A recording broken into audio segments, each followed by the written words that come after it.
ആര്യോസ് തിരുമേനി, ബഹുമാനപ്പെട്ട വൈദികരെ, സഹോദരി സഹോദരന്മാരെ, വളരെ വികാര നിർഭരമായ ഒരു മനസ്സോടു കൂടിയാണ് ഞാൻ ഈ സന്ദർഭത്തിൽ നിങ്ങളുടെ മുൻപാകെ നിൽക്കുന്നത്. അഭിമന്യ തോമസ് തിരുമേനിയെ കുറിച്ച് എൻ്റെ മനസ്സിലുള്ള ഏറ്റവും ഒടുവിലത്തെ ഓർമ്മകൾ ഈ അരമനയോട് ബന്ധപ്പെട്ടതാണ് എന്ന് ഞാൻ പ്രത്യേകമായി ഇപ്പോൾ അനുസ്മരിക്കും. തിരുമേനി ഏറ്റവും കൂടുതൽ സ്നേഹിച്ചിരുന്ന തിരുമേനിയുടെ ലൈബ്രറിയിൽ എന്നെ കൊണ്ടുനടന്ന് ഏകദേശം 1-2 മണിക്കൂർ സമയം പല പുസ്തകങ്ങളും എടുത്ത് അതിനെക്കുറിച്ച് എന്നോട് സംസാരിച്ചത് ഞാനിപ്പോൾ ഒരു മകൻ്റെ അല്ലെങ്കിൽ കനിഷ്ഠ സഹോദരൻ്റെ വികാരത്തോടു കൂടെ അനുസ്മരിക്കുന്നു.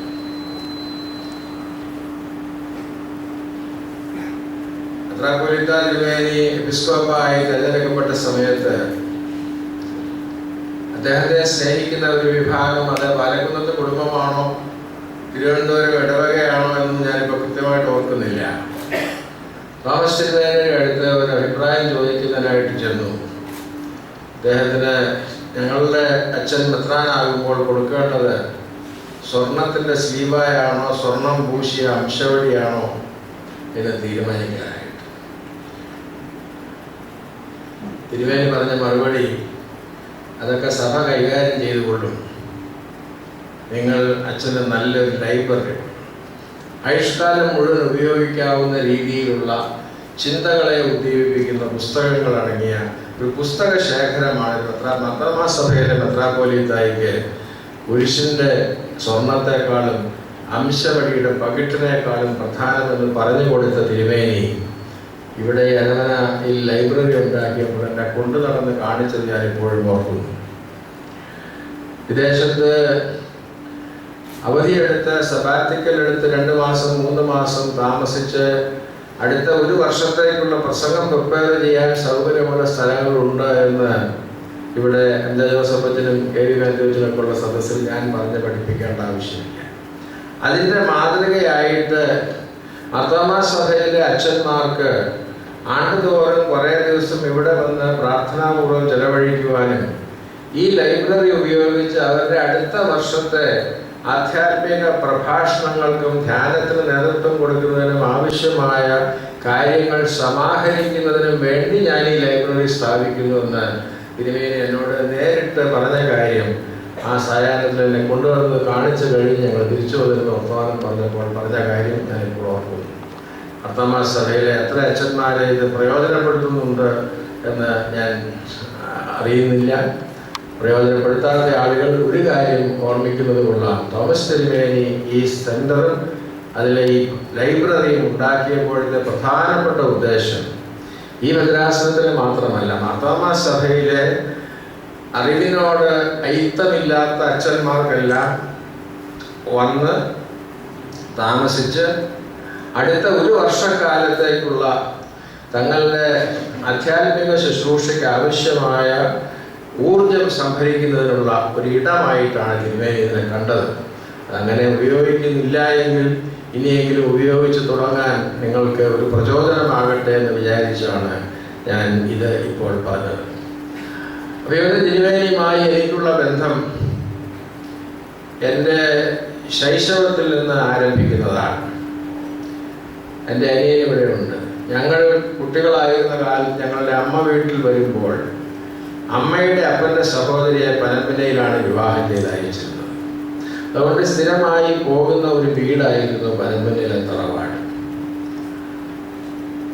എനിക്ക് വർത്തമാനം ദൂരെ നിന്ന് കേട്ടാൽ കുറേയൊക്കെ മനസ്സിലാകുന്നൊരു സമയമായപ്പോൾ ഇവിടെ മർത്തോമാ സഭയിലെ വിശ്വാസ തർക്കം തുടങ്ങിയതിനെ കുറിച്ചുള്ള ചർച്ചകൾ എൻ്റെ പിതാവും അന്നത്തെ പനമ്പനയിലെ അപ്പച്ചനുമായി ദീർഘസമയം ഉണ്ടായിരുന്നത് ഞാൻ ഒരു ബാലൻ എന്നുള്ള നിലയ്ക്ക് കേട്ടിട്ടുള്ളത് എനിക്ക് ഓർമ്മയുണ്ട്.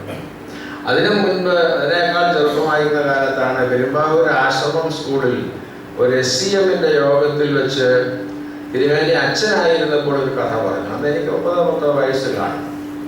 എൻ്റെ അപ്പൻ PM പൗലോസ് കോറോപ്പിസ്കോപ്പ അവിടെ SCM ക്യാമ്പ് തീരുന്ന ദിവസം അതിൽ പങ്കെടുക്കുന്ന യാക്കോബായക്കാർക്ക് വേണ്ടി യാക്കോബായ കുർബാന ചെല്ലാൻ വേണ്ടി പോകുമായി. തലേദിവസം വൈകിട്ടോടെ പോയി കിടക്കുന്നു. അതിൻ്റെ തൊട്ടപ്പുറത്താണ് ഞങ്ങളുടെ വീടെങ്കിലും കഴിയുന്നതും കുർബാന ചൊല്ലുന്നതിന് മുൻപ് കുർബാന ചൊല്ലാനുള്ള സ്ഥലത്ത് തന്നെ എത്തിച്ചേർന്ന് അവിടെ താമസിക്കണമെന്ന് വിശ്വസിച്ചിരുന്ന ആളായിരുന്നു എൻ്റെ അച്ഛൻ.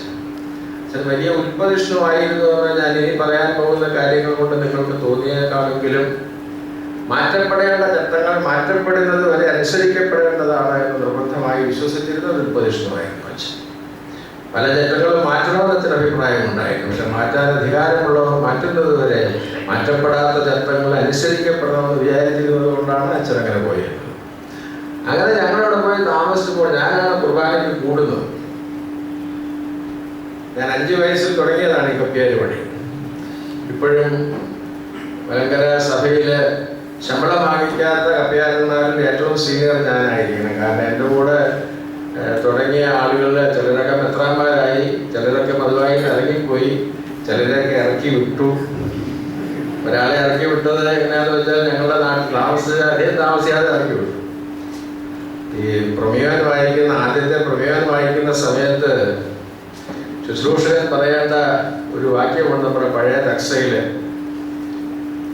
അതായത് വിശുദ്ധ കുർബാനയുടെ അഡ്ജക്റ്റീവ്സ് എല്ലാം പറഞ്ഞിട്ട് അതിഭയങ്കരമായ ഒരു നിഷ്ഠതയാണ് കുർബാന എന്ന് പറഞ്ഞിട്ട് ഭയങ്കരമായ വിശുദ്ധ കുർബാനയുടെ മുൻപാകെ ബഹുമാനപ്പെട്ട പട്ടക്കാരന്റെ കൈകളാൽ കുന്തിരിക്കം വയ്ക്കപ്പെടുന്നു എന്ന് പറയുന്നിടത്ത് വെപ്രാളം കൊണ്ട് എൻ്റെ സ്നേഹിതൻ പിൽക്കാലത്ത് ഇലക്ട്രിസിറ്റി ബോർഡിൽ ചീഫ് എഞ്ചിനീയറായ ഒരാൾ വെപ്രാളം കൂടുതൽ കൊണ്ട് വായിച്ചത് ബഹുമാനപ്പെട്ട കുർബാനയുടെ മുൻപാകെ ഭയങ്കരമായ ഈ പട്ടക്കാരന്റെ കൈകളാൽ അന്ന് ഇറക്കി വിട്ടു. അങ്ങനെ പോയ ആളുകളുണ്ട്, മതിയാക്കിയ ആളുകളുണ്ട്. ഞാൻ തന്നെ ഇപ്പൊ തിരുവനന്തപുരത്ത് അല്ലാതെ ഒരിടത്തും മധുവായിൽ കയറാറില്ല. കാരണം മധുവായിൽ ഇറങ്ങാൻ തുടങ്ങിയപ്പോൾ ഞങ്ങളുടെ കാതോലിക്ക ബാബ പറഞ്ഞു, നീ അവിടെ നിൽക്കുന്നത് കൊണ്ടാണ് പല ആളുകളും പള്ളിയിൽ വരുന്നത്, ചെറുപ്പക്കാർ എഞ്ചിനീയറിങ്ങിനും മെഡിസിനും ഒക്കെ അഡ്മിഷൻ കിട്ടിയാലും വരുന്നത്. അപ്പോൾ ഞാൻ പറഞ്ഞു എനിക്ക് നടുവേദനയൊക്കെ ഇത്ര നേരം നിൽക്കാനൊക്കെ ഞാൻ കസേര ഇട്ട് തരാമെന്ന് പറഞ്ഞു. ഞാനൊരു ചെറിയ കോറപ്പിസ്റ്റോപ്പായിട്ടാണ് ഇപ്പോൾ അത് തിരുവനന്തപുരത്തെ നടക്കുകയുള്ളൂ, വേറെ അവരുടെ ഇതൊക്കെ പറഞ്ഞാൽ പോയി പണിയൊക്കെ പറയും. അപ്പൊ അങ്ങനെ അന്ന് ഞാൻ കുർബാന കൂടാൻ പോവാ. തലേദിവസം വൈകിട്ട് ഒരു ക്യാമ്പ് ഫയർ അതിൻ്റെ പരിപാടിയാണ്. തിരുമേനി ഒരു കഥ പറഞ്ഞു. അതിനകത്തൊരു പ്രേതമോ ഏതാണ്ട് ഒരു കഥയുണ്ട്. അതായത് പ്രേതമാണ് വിഷയം. പ്രേതമില്ലാതൊക്കെ ആയിരുന്നു എനിക്ക് അവസാനം തെളിഞ്ഞത്. ഉറങ്ങാൻ കിടന്നത് ഞാൻ എൻ്റെ അച്ഛൻ്റെ കൂടെ കിടന്നാണ് ഉറങ്ങുന്നത്. എനിക്ക് പേടി. അപ്പൊ അച്ഛൻ പറഞ്ഞാൽ അത് കഥയല്ലേ, ആ അച്ഛൻ ചുമ്മാ ഈ കഥയെന്ന് പറഞ്ഞാൽ എന്തോ നുണയല്ലേ, നീ എന്തിനാ പേടിക്കുന്നത്? അപ്പം ഞാൻ വളരെ ഇവിടെ ഇരിക്കുന്ന അച്ഛന്മാരൊക്കെ ശ്രദ്ധിക്കേണ്ട ഒരു വിഷയമാണ്. ഞാൻ എൻ്റെ ബാല്യകാലത്തെ നിഷ്കളങ്കതയിൽ ഞാൻ എൻ്റെ അപ്പനോട് ചോദിച്ചു, അച്ഛന്മാർ നുണ പറയുമോ അച്ഛൻ? അച്ഛന്മാരെല്ലാം എത്ര അച്ഛന്മാരും നുണ പറയുമെന്ന് പിൽക്കാല ജീവിതം എല്ലാം പഠിക്കും. അപ്പൊ അന്ന് ഞാൻ ഇങ്ങനെ പറഞ്ഞത് എനിക്ക് ഓർമ്മയുണ്ട്. അങ്ങനെ അദ്ദേഹമാണ് പിന്നീട് ഇങ്ങനെ വന്നത്. അദ്ദേഹം എത്രാണ് എൻ്റെ വീട്ടിൽ പതിവായി വരുമായിരുന്ന 3 മാർത്തോമാ മേലധ്യക്ഷന്മാർ. ഒന്ന് കുരുടാമണിലെ തിരുവേനി കീഴിലത്തായിരുന്നു ആദ്യകാലത്ത് എന്നുള്ളത് കൊണ്ട്, യോഹന്നാൻ മാർത്തോമ അച്ഛൻ്റെ സുഹൃത്തായിരുന്നു എന്നുള്ളത് കൊണ്ടും, പിന്നെ കലമുനയിലെ തിരുവേനി വടക്കൻ തിരുവിതാംകൂറിൽ വന്നാൽ വീട്ടിൽ വന്ന് ദീർഘസമയം സംസാരിച്ചിരുന്നേ പോകുമായിരുന്നു. അങ്ങനെയൊക്കെ വളരെ ഭംഗിയായിട്ട് ബന്ധം പറഞ്ഞു. എന്തുകൊണ്ടാണ് ഞാനിപ്പോൾ മെത്രാപ്പൊലീത്തനോട് പറയുകയായിരുന്നു, ഈ വളരെ പ്രശസ്തനായ പണ്ഡിതനായ ഒരാൾക്ക് എങ്ങനെയാണ് സത്യത്തെക്കാൾ പ്രധാനം പഥ്യമാണെന്ന് പറയാൻ കഴിഞ്ഞത് എന്നുള്ളത് ഭാഷ പഠിച്ചപ്പോൾ എനിക്ക് വലിയ സംശയമാണ്. കാരണം ഈ ഇഷ്ടവും ഹിതവും എന്ന് പറയുന്നത് പോലെയാണ് ഈ സത്യവും പഥ്യവും. ഇഷ്ടം എന്ന് പറയുന്നത് എനിക്ക് പഞ്ചസാര ഇഷ്ടമാണ്, പക്ഷെ എനിക്ക് ഡയബറ്റീസ് ഉള്ളത് കൊണ്ട് പഞ്ചസാര ഹിതമല്ല. ഇഷ്ടമായതെല്ലാം ഹിതമാകണമെന്നില്ല. അതുകൊണ്ട് ഹിതമായതിനെ ഇഷ്ടപ്പെടുകയാണ് വേണ്ടത്. അതുകൊണ്ട് പഥ്യമായതെല്ലാം സത്യമാകണമെന്നില്ല. പഴയ ചാത്തുമേനോൻ തർജ്ജമ ചെയ്തപ്പോൾ അങ്ങനെ ഒരു വാക്കുപയോഗിച്ചിട്ടുള്ളത് ശരിയാണെങ്കിലും അതുകൊണ്ട് അങ്ങനെ ഒരു തർക്കമുണ്ടായി കഴിഞ്ഞ് ഞാൻ പറയാൻ വരുന്നത്, തിരുമേനിയെ കുറിച്ച് പറയുമ്പോൾ എൻ്റെ മനസ്സിൽ ഒരിക്കലും മാറാത്ത ഓർമ്മയായി ചേർന്ന് വരുന്നത് യോഹന്നാൻ തിരുമേനിയാണ്. യോഹന്നാൻ തിരുമേനി 3 പേർക്ക് പട്ടം കൊടുത്തു. ആ 3 പേർക്കും പേരിടാൻ തീരുമാനിച്ചതാണ് വലിയൊരു സാന്നിധ്യമായിട്ട് ഞാൻ കാണുന്നത്. അന്ന് മാർത്തോമാ സഭയിലെ വിശ്വാസത്തെക്കുറിച്ച് വലിയ തർക്കമുണ്ടായിരുന്ന ഒരു കാലം. നിങ്ങൾക്കറിയാമല്ലോ, ഇവാഞ്ചലിക്കൽ സഭ ഉണ്ടാകുന്നതിന് തൊട്ട് മുമ്പുള്ള കലുഷിതമായ അന്തരീക്ഷം. ആ അന്തരീക്ഷത്തിലാണ് തിരുമേനി പറഞ്ഞു, പി തോമസ് അച്ഛൻ്റെ പേര് അത്താനാസിയോസ് എന്നായിരിക്കും. എന്താണ് അത്താനാസിയോസിന്റെ പ്രത്യേകത? നിഖ്യാസന ദിവസത്തിൽ വിശ്വാസം എന്താണ് എന്ന് കൃത്യമായി പറഞ്ഞ് പഠിപ്പിച്ച ആൾ അത്താനാസിയോസ് ആണ്. കേരളത്തിൽ നവീകരണ സഭയുടെ മലങ്കരയിലെ നവീകരണത്തിന്റെ നിർവചനം എന്താണ് എന്ന് തെളിയിച്ചയാൾ പാലക്കുന്നത്തെ മാർ അത്താനാസിയോസും അനന്തരവനായ വീണ്ടും പാലക്കുന്നത്തെ മടത്ത അത്താനാസിയോസുമാണ്. നിഖ്യായിലെ അത്താനാസിയോസിന്റെയും പാലക്കുന്നത്തെ അത്താനാസിയോസുമാരുടെയും വിശ്വാസത്തിന്റെ പാതയിലാണ് പി തോമസ് അച്ഛൻ എന്ന് പറയാതെ പറഞ്ഞ് പ്രഖ്യാപിക്കുകയായിരുന്നു വിഭാഗം മാത്രം. അതുകൊണ്ട് അദ്ദേഹത്തിന്റെ ഓർമ്മയ്ക്ക് മുന്നിൽ ഞാൻ ആദരാഞ്ജലികൾ അർപ്പിക്കുന്ന ഈ സമയത്ത് അദ്ദേഹത്തിന്റെ വിശ്വാസദാർഢ്യത്തെക്കുറിച്ചും അത് തിരിച്ചറിഞ്ഞ അതിൻ്റെ പേരിൽ തന്റെ നേരെ ഉണ്ടായ സകല വെല്ലുവിളികളെയും ധീരതയോടെ നേരിട്ട യോഹന്നാൻ തിരുമേനിയെയും ഓർക്കാതിരിക്കാൻ വയ്യ എന്ന് സൂചിപ്പിച്ചു എന്ന് മാത്രമേ. ഇങ്ങനെയൊക്കെ പരിചയം ഉണ്ടായിരുന്നുവെങ്കിലും ഞാൻ കണ്ണൂരിലൊക്കെ ജോലിയായിരിക്കുന്ന കാലത്ത് ആ വഴി സന്ദർശനത്തിന് കണ്ണൂരിൽ വന്നാലും മംഗലാപുരത്തേക്ക് പോയാലും ഞങ്ങളുടെ ബന്ധം ഉള്ളതുകൊണ്ട് തിരുമേനി വീട്ടിൽ വരികയും ഒരു നേരം ഭക്ഷണം കഴിക്കുകയൊക്കെ ചെയ്യുമായിരുന്നു. എങ്കിലും കൂടുതൽ അടുപ്പമുണ്ടാകാൻ സന്ദർഭമുണ്ടായത് 45 വർഷങ്ങൾക്ക് മുൻപ്, 45ഓളം വർഷങ്ങൾക്ക് മുൻപ് ഞാൻ കോട്ടയത്ത് ഒരു പയ്യൻ കളക്ടറായിട്ട് ഇരിക്കുന്ന കാലത്താണ്. അന്ന് 29 വയസ്സിലാണ് കളക്ടറായത്. അത് പാലക്കാട്ടായിരുന്നു. പിറ്റേ വർഷമാണ് ഇവിടെ വന്നത്. കളക്ടറുടെ ഉദ്യോഗം വളരെ പത്രാസും പ്രൗഢിയും ഒക്കെ ഉള്ളതാണ് എന്ന് കളക്ടറായി ഇരുന്നിട്ടില്ലാത്തവർക്കൊക്കെ തോന്നും. അവിടെ ഇരുന്നിട്ടുള്ള ആളുകൾക്കാണ് അതിൻ്റെ തലവേദന എന്താണ് എന്ന് മനസ്സിലാക്കുന്നത്.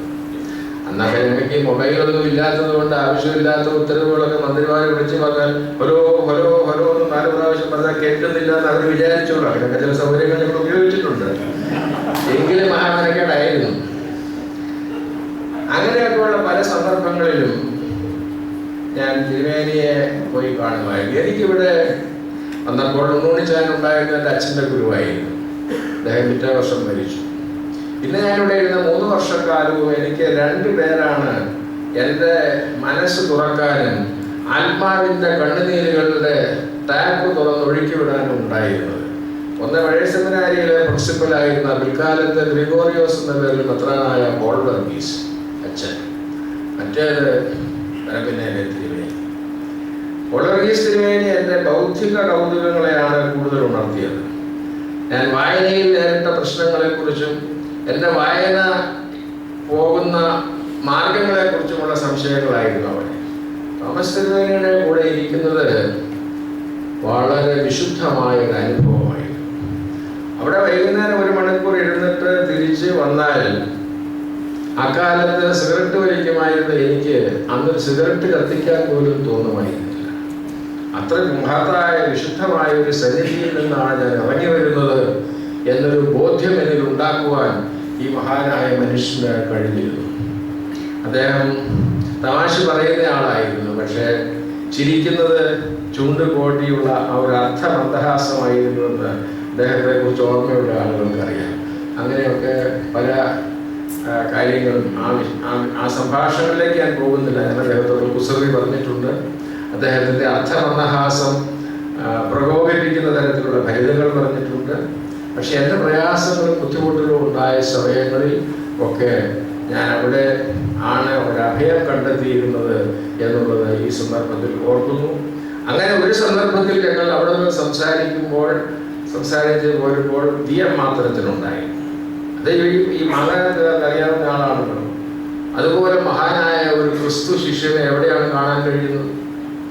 മെത്രാൻ സ്ഥാനത്തേക്ക് തിരഞ്ഞെടുക്കപ്പെടാൻ വേണ്ടി സ്ഥാനാർത്ഥിയായിരുന്നിട്ട് മെത്രാനാകാതെ ഇരുന്നിട്ട് ആയുഷ്കാല ബ്രഹ്മചാരിയായി ഇരുന്നു എന്ന് മാത്രമല്ല, തന്നെ തോൽപ്പിച്ച് മെത്രാൻ സ്ഥാനത്തേക്ക് വന്ന ഒരാളെ താൻ അദ്ദേഹത്തിന്റെ ശിഷ്യനാണെന്നുള്ള മട്ടിൽ ആദരിച്ചാണ് മാത്തനച്ചൻ ജീവിച്ചത്. മാത്തനച്ചൻ പരമന്റെ തിരുവേന്റെ കൈ മുത്തുന്നത് കണ്ടാൽ പരമന്റെ തിരുവേനെയാണ് മാത്തനത്തിന് പട്ടം കൊടുത്തതെന്ന് തോന്നുന്നു.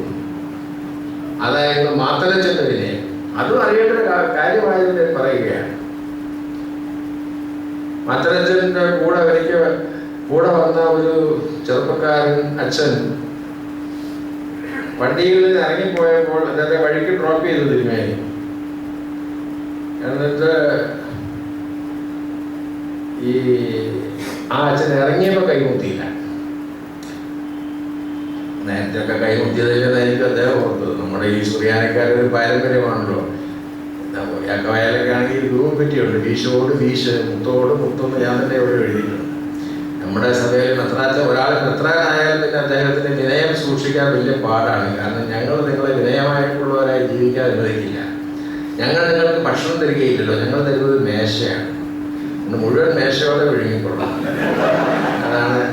അങ്ങനെ തിരുമേനിമാരെ യാത്ര ചെയ്യാറില്ല, അവർ എഴുന്നള്ളുകയാണ്, അവർ സംസാരിക്കാറില്ല, അവർ കൽപ്പിക്കുകയാണ്. അപ്പം അതിനകത്തൊക്കെ വിനീതനായി നിൽക്കാൻ കൂടുതൽ വിഷമമുണ്ട്.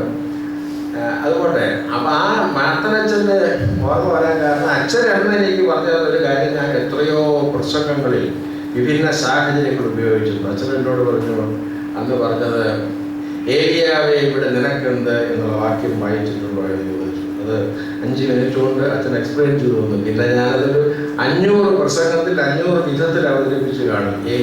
ഇപ്പോഴും എനിക്ക് എന്തെങ്കിലും പ്രയാസം ഉണ്ടാകുമ്പോൾ ഞാൻ കർത്തൃസന്നിധിയിലിരുന്ന് സ്വയം എന്നോട് ചോദിക്കുന്ന ചോദ്യമായിരുന്നു, ഏലിയാവെ ഇവിടെ നിനക്കെന്ത്? ജീവിതത്തിലെ വലിയ വലിയ അത്ഭുതങ്ങൾക്ക് സാക്ഷി നിന്നവനായ നീ ഏതോ ഒരു ഇസ്രായേലിനെ എന്തിനാണ് ഭയപ്പെടേണ്ടത് എന്നുള്ള ആശയം. അതുപോലെ അതല്ല വിഷയം, തിരുമേനിയാണല്ലോ വിഷയം. ആ മഹാനായ തിരുമേനിയുടെ ഓർമ്മ എന്നെ സംബന്ധിച്ചിടത്തോളം വലിയ ഒരു ആധ്യാത്മിക ഉണർവിൻ്റെ ഓർമ്മയാണ് എന്ന് പറയാൻ വേണ്ടിയാണ് ഇത്രയും സമയം ഞാൻ ഇതിനു വേണ്ടി ഉപയോഗിച്ചത്. അഭിവന്യ തോമസ് തിരുമേനി ഈ സഭയുടെ മെത്രാപ്പോലീത്ത ആയില്ല എന്നുള്ളത് ഈ സഭയുടെ ഒരു നഷ്ടമാണ് എന്ന് ഞാൻ പറയുന്നത്. മെത്രാപ്പോലീത്ത ആയ ബാക്കിയുള്ളവരെ മോശമായതുകൊണ്ടല്ല, അങ്ങനെ ആരും ധരിക്കരുത്. ഭരണഘടനയുടെ ഒരു പ്രത്യേകത കൊണ്ടാണ്. ഭരണഘടനയുടെ ഒരു പ്രത്യേകത എന്ന് പറയുന്നത് എന്ത് കാരണവശാലും എഴുതി പൗരസ്ത്യ പാരമ്പര്യത്തിൽ എല്ലാ പാരമ്പര്യത്തിലും നമ്മൾ ഒരാളുടെ സീനിയോറിറ്റി, എപ്പിസ്കോപ്പൽ സീനിയോറിറ്റി അല്ലെങ്കിൽ ഓർഡിനേഷൻ സീനിയോറിറ്റിയാണ് എല്ലായിടത്തും. മാർത്തമാസഭയിൽ മെത്രാപ്പോലീത്തായി മാത്രം ഭരണഘടന എഴുതി വെച്ചപ്പോൾ ഒരുമിച്ച് മെത്രാനാകുന്നവരിൽ പ്രായം കൊണ്ട് മൂത്തയാൾ ഒന്നാമനാകുമെന്നാണ് എഴുതി വെച്ചത്. ഇത് തിരുവേനി ഒഴിവാക്കാൻ വേണ്ടി ചെയ്തതല്ല, അതിന് മുമ്പ് തന്നെ എഴുതി വെച്ചതാണ്. അതുകൊണ്ടാണ് വളരെ 3 പേരിൽ വെച്ച് ആദ്യം അച്ഛനായത് പി. തോമസ് അച്ഛനായിരുന്നു. സാധാരണ പൗരസ്ത്യ പാരമ്പര്യത്തിലാണെങ്കിൽ അദ്ദേഹമായിരുന്നു ഏറ്റവും സീനിയർ ആകേണ്ടത്. പക്ഷെ പ്രായം കൊണ്ട് അലക്സാണ്ടർ തിരുമേനിയായിരുന്നു. അലക്സാണ്ടർ തിരുമേനി ഇനിയും എൻ്റെ ഈ പ്രസംഗത്തിൽ പരാമർശിക്കപ്പെടാനുള്ള ആളാണ്. വിശ്വരൂപ ദർശനത്തെക്കുറിച്ച് ഗവേഷണം നടത്തിയ മഹാനായ പ്രതിഭയായിരുന്നു. അത് വേറെ വിഷയം. ഞാൻ പറഞ്ഞു വന്നത്, തോമസ് തിരുമേനിക്ക് സഭയുടെ ദിശാബോധം നൽകുന്നതിൽ ഏറ്റവും പരമമായ ഒരു സ്വാതന്ത്ര്യം കിട്ടുന്ന കസേരയിലേക്ക് വരാൻ കഴിഞ്ഞിരുന്നില്ല ഈ ഭരണഘടന പ്രത്യേകത കൊണ്ട് എന്ന് മാത്രമാണ് വന്നത്. തിരുമേനി ശരിക്കും ഒരു അത്താനാസ്യോസായിരുന്നു. എന്താണ് വിശ്വാസം എന്നറിയുകയും ആ വിശ്വാസത്തിന് വേണ്ടി ധീരമായി നിലകൊള്ളുകയും ചെയ്തു. ഞാനിവിടെ കോട്ടയത്തിരിക്കുന്ന കാലത്ത് YMCA ഒരു മീറ്റിങ്ങിൽ ഞാനൊരു പ്രസംഗം. എക്യൂമെനിസം എന്ന് പറയുന്നത് സഭകൾ തമ്മിലുള്ള ഐക്യം മാത്രമായാൽ പോരാ, അത് മതങ്ങൾ തമ്മിലുള്ള ഐക്യത്തിലേക്ക് കൂടെ പടർന്ന് പോകേണ്ടതുണ്ട് എന്ന് 73-ലോ 74-ലോ ആണ്. അന്നത് സാമാന്യ വിപ്ലവകരമായ ഒരു ആശയമായിരുന്നു. അന്ന് ഉദ്യോഗസ്ഥൻ്റെ ഒക്കെ എൻവയൺമെന്റലിസവും എക്കോളജിയും ഇത്രയും വന്നിട്ടില്ല. ഇപ്പോൾ എക്യൂമെനിസത്തിൻ്റെ ഭാഗമായിട്ടാണ് നമ്മളുടെ ഇതെല്ലാം വരുന്നത്, ഇന്റഗ്രിറ്റി ഓഫ് ക്രിയേഷൻ എന്നുള്ള ആശയത്തിൻ്റെ ഒക്കെ തുടർച്ചയായിട്ട്. എങ്കിലും ഞാനിത് പറയുകയും അതായത് പത്രത്തിൽ വരികയും ചെയ്തിട്ട് അത് ആദ്യം ഇന്റഗ്രിറ്റി ഓഫ് ക്രിയേഷൻ, സൃഷ്ടിയുടെ സമഗ്രത എന്നുള്ള ആശയം 1950-കളിൽ ജനീവയിലെ ഒരു പ്രസംഗത്തിൽ പോൾ ബർഗീസ് അച്ഛൻ അവതരിപ്പിച്ചതാണ്. അത് മനസ്സിലാക്കാൻ വളരെ വിഷമമുള്ള ഒരു ആശയമാണ്. ഞാൻ അദ്ദേഹവുമായി അന്ന് തന്നെ ചർച്ച ചെയ്തപ്പോൾ എനിക്ക് ഓർമ്മയുണ്ട്. കർത്താവ് മരിച്ചത് എനിക്ക് വേണ്ടിയാണെന്ന് പറഞ്ഞാൽ മനസ്സിലാക്കാം, പക്ഷെ കാക്കയ്ക്കും പൂച്ചയ്ക്കും വേണ്ടി കൂടെയാണെന്നത് മനസ്സിലാക്കാൻ കൂടുതൽ വിഷമമാണെന്ന് സംസാരിച്ചത് ഓർമ്മയുണ്ട്. അതിരിക്കട്ടെ. അപ്പൊ അന്ന് ഞാനിത് പറഞ്ഞു കഴിഞ്ഞത് തിരുമേനിക്ക് വളരെ ഇഷ്ടപ്പെട്ടു. തിരുമേനി അത് പ്രോത്സാഹിപ്പിക്കുകയും തിരുമേനി തന്നെ പിന്നീട് ഒന്നിലധികം പ്രസംഗങ്ങളിൽ എക്യൂമെനിസം എന്ന് പറയുന്നത് സഭകൾ തമ്മിലുള്ള ബന്ധത്തിൽ ഒതുങ്ങാതെ മറ്റു മതങ്ങളുമായുള്ള ബന്ധത്തിലേക്ക് കൂടെ വ്യാപിപ്പിക്കേണ്ടതാണെന്ന് പറയുകയും ചെയ്തു എന്നുള്ളത് കൊണ്ടാണ് ഞാൻ ഈ വിഷയം തിരഞ്ഞെടുത്തത്. ഞാൻ വാസ്തവത്തിൽ ആദ്യം തിരഞ്ഞെടുത്ത വിഷയം ഇതല്ല, വിഷയത്തെ കൊടുത്ത പേര് ഇതല്ല. ദൈവം ക്രിസ്ത്യാനിയല്ല എന്നുള്ളതായിരുന്നു എൻ്റെ വിഷയം. God is not a Christian. തിരുമേനിക്ക് ഒരു ചെറിയ അങ്കലാപ്പ്. തിരുമേനിക്ക് അങ്കലാപ്പുണ്ടെന്ന് ഞാൻ അറിയില്ല, അച്ഛനാണ് എന്നോട് പറഞ്ഞത്. തിരുമേനിക്ക് അങ്കലാപ്പ് ഉണ്ടായില്ലെങ്കിൽ അച്ഛനോട് എക്സ്പ്ലനേഷൻ ചോദിച്ചാൽ മതി, എന്നോട് ചോദിക്കണ്ട. തിരുമേനിക്ക് ന്യായമുണ്ട്. ഈ നോട്ടീസ് വായിക്കുന്നതിൽ ഭൂരിപക്ഷം ഇവിടെ വരില്ല. അപ്പൊ അതുകൊണ്ട് ഇവിടെ വരാത്ത ആളുകൾ നോട്ടീസിൽ God is not a Christian എന്ന് മാത്രം കണ്ടാൽ ഇവിടെ വിശ്വാസ വിപരീതം പ്രകടിപ്പിക്കുകയാണെന്ന് തെറ്റിദ്ധരിക്കുമല്ലോ എന്നുള്ളതായിരുന്നു തിരുമേനി. അതിന് ഞാൻ കൊടുത്ത ഒരു കോംപ്രമൈസ് ആണ് ദൈവത്തിന് മതമില്ല എന്ന് പറഞ്ഞത്. പക്ഷെ ഈ ദൈവം ക്രിസ്ത്യാനി അല്ല എന്ന് ആദ്യം പറഞ്ഞത് ഞാനല്ല, അത് ആർച്ച് ബിഷപ്പ് ഡെസ്മണ്ട് ടുട്ടു ആണ്. അദ്ദേഹത്തിന്റെ പുസ്തകത്തിന്റെ പേരാണ് God is not a Christian. Archbishop Desmond Tutu ഒരു പുസ്തകത്തിന്റെ പേരാണ് ഇത് പറഞ്ഞത്. അദ്ദേഹം ആദ്യം അത് ലണ്ടനിലെ ഒരു ആംഗ്ലിക്കൻ കമ്മ്യൂണിയന്റെ ലാംബർട്ട് കോൺഫറൻസ് അല്ല, അതുപോലെ പ്രധാനപ്പെട്ട ഒരു യോഗത്തിൽ വെച്ചാണ് ആദ്യമായിട്ട് ക്രിസ്തുമതം ഉണ്ടാകുന്നതിന് മുൻപും ദൈവം ഉണ്ടായിരുന്നു, ദൈവം ക്രിസ്ത്യാനിയല്ല എന്ന് പറഞ്ഞത് ആർച്ച് ബിഷപ്പ് ഡെസ്മണ്ട് ടുട്ടു ആയിരുന്നു. അതിനെ കുറിച്ച് പറയുന്ന ഒരു പുസ്തകമുണ്ട് അദ്ദേഹത്തിന്. ആ പുസ്തകത്തിൽ അദ്ദേഹം പ്രസംഗത്തിന്റെ ചുരുക്കമാണ് ഇതിനകത്തുള്ളത്. അതിൽ അദ്ദേഹം പറയുന്ന ഒരു കാര്യമുണ്ട്. ഒരു കള്ളുകുടിയൻ ഒരു വഴിയെ നടന്നു പോകുമ്പോൾ വളരെ പാടുപെട്ട് റോഡ് ക്രോസ് ചെയ്ത് അപ്പുറത്തിയെത്തി. അപ്പുറത്ത് കണ്ട ആദ്യത്തെ ആളോട് ചോദിച്ചു,